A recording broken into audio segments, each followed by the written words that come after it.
कहाँ छ तिमी हात हल्लाउ त यसो गरेर त हात हल्लाउ त आज भन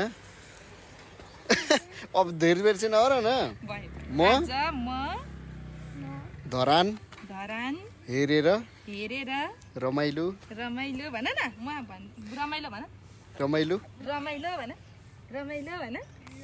गर्दैछु भन गर्दैछु भन ल भयो ल मेरो छोरा चाहिँ आज विशेष राम्रो देखेछ है र धरानको भ्यू एकदमै राम्रो देखिएको छ।